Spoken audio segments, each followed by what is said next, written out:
सलाम। क्या आप जानते हैं यदि परमेश्वर हमें आशीष देना चाहते हैं ना, बहुत सारी ब्लेसिंग देना चाहते हैं ना, तो उसके पहले परमेश्वर हमें ऐसी मुसीबत में डालेंगे ना कि हम समझ ही नहीं पाएँगे कि मेरे साथ ऐसा क्यों हो रहा है। क्योंकि परमेश्वर आपसे बहुत बार बात कर चुके होते हैं कि बेटा वहाँ से निकल, ये स्थान तेरे लिए नहीं है, ये व्यक्ति तेरे लिए नहीं है, ये जॉब तेरे लिए नहीं है, ये घर तेरे लिए नहीं है।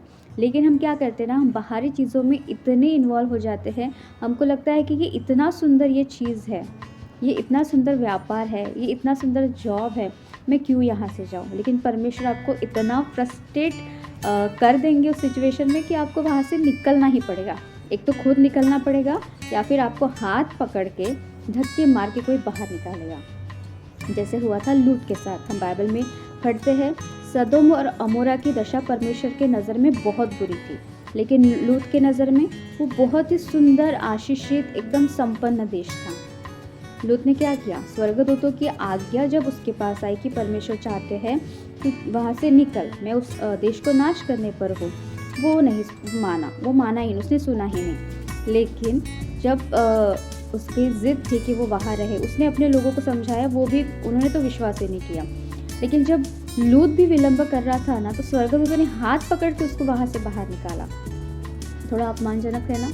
तो हमारे भी जीवन में ऐसे कोई स्थान होते हैं जो पता होता है कि वो हमारे लिए नहीं है, लेकिन उसकी खूबसूरती को देखकर हम वहाँ पे रुकना चाहते हैं, वहाँ पे वहीं पे ग्रोथ हम करना चाहते हैं।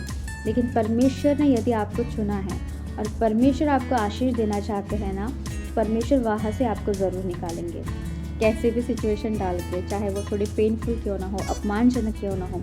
लेकिन यदि आप वहाँ से निकल गए तो परमेश्वर का धन्यवाद कीजिए, क्योंकि यूसुफ के भाइयों ने भी जब उसको बेचा ना, जिन लोगों के पास, पहले तो उसे गड्ढे में डाला, उसे भला बुरा कहा, फिर वहाँ से उसको निकाला, तो वो अपमान भी उसके लिए ना अंत में आशीष ठहरी।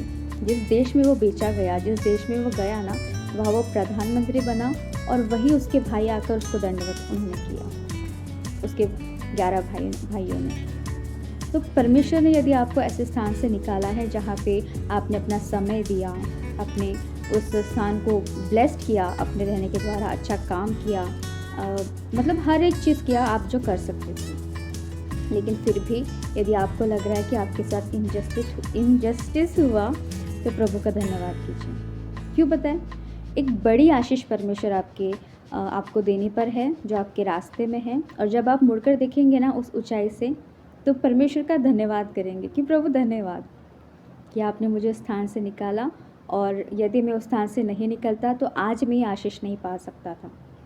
तो प्रभु का धन्यवाद कीजिए। यदि ऐसी सिचुएशन में आप पड़े हैं तो बस धन्यवाद करके वहाँ से निकलिए, और अगर निकल चुके हैं तो आपकी तो आशीषित और सक्सेस की जर्नी स्टार्ट हो चुकी है। तो गॉड ब्लेस यू।